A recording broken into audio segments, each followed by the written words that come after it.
Break के बाद 9 PM special में आपका स्वागत है। आइए आपको लिए चलते हैं बंगाल, क्योंकि पश्चिम बंगाल में ममता सरकार जिस वक्फ संशोधन कानून का पिछले 8 महीने से विरोध कर रही थी, अचानक से वो नए वक्फ संशोधन कानून को लागू करने पर राजी हो गई है। दरअसल ममता बनर्जी ने अप्रैल में इस कानून का सबसे ज्यादा विरोध किया।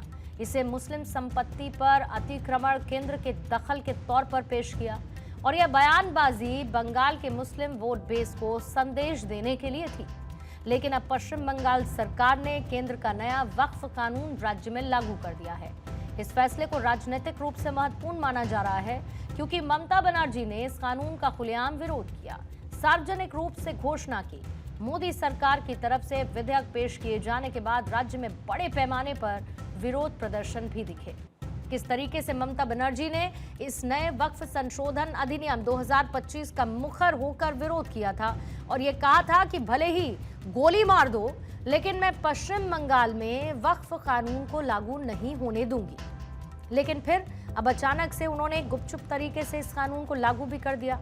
ममता ने क्या कहा, पहले आप वो सुन लीजिए, फिर खबर में बढ़ते हैं आगे। देखिए, आप लोगों को दिल में दुख हुआ है वॉकअप प्रॉपर्टी के लेके। आप भरोसा रखिए, बंगाल में ऐसा कुछ नहीं होगा जिसमें कोई डिवाइड एंड रूल होगा। आप लोगों ने ये मैसेज दीजिए कि सबको एक साथ में रह के बचना है, जियो और जीने दो। वक्फ संशोधन अधिनियम 2025 इस साल अप्रैल में संसद के दोनों ही सदनों से पारित हुआ। कानून को चुनौती देने वाली 12 याचिकाओं पर सुप्रीम कोर्ट ने कोई रोक लगाने से इनकार कर दिया।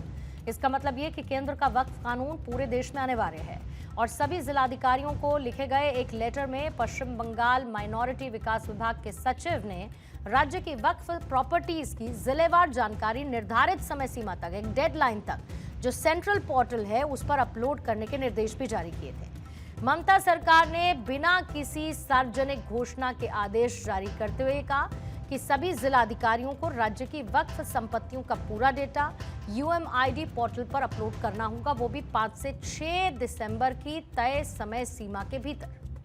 बंगाल सरकार ने जो 4 निर्देश दिए उसमें इमाम और मुअज्जिनों और साथ ही मदरसा शिक्षकों के साथ बैठकें कर उन्हें अपलोडिंग प्रोसेस को समझाया जाए। जो केवल अविवादित संपत्ति हैं उनका ही डेटा पोर्टल पर अपलोड किया जाए। जहां तकनीकी सहायता की जरूरत हो वहां पर फेलिसिटेशन सेंटर स्थापित किए जाएं। काम में किसी भी तरीके की देरी ना हो, इसका खास तौर पर ख्याल रखा जाए।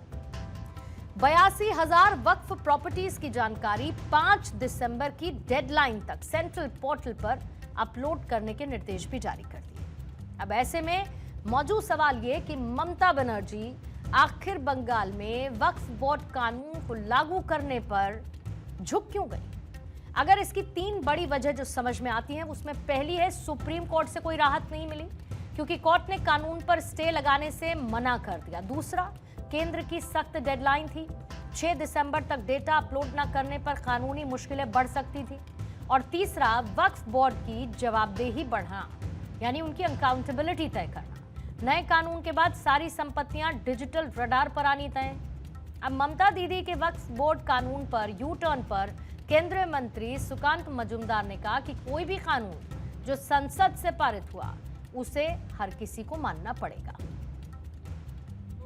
भारत के लोकसभा राज्यसभा ने पास किया है।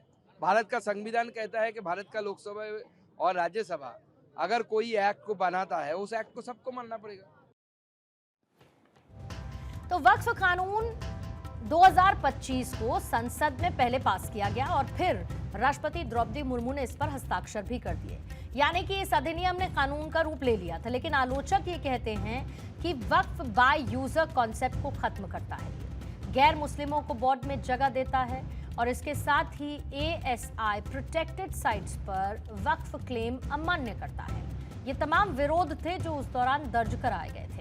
भारत में वक्फ संपत्ति जैसे कि मस्जिद, कब्रिस्तान, इमारतें, दुकानें और जमीन, ये सभी मुस्लिम समुदाय की धार्मिक सामाजिक गतिविधियों के लिए होती हैं और देश में ऐसी संपत्तियों की संख्या लाखों में है और इन्हें मैनेज करने का काम वक्फ बोर्ड करता है।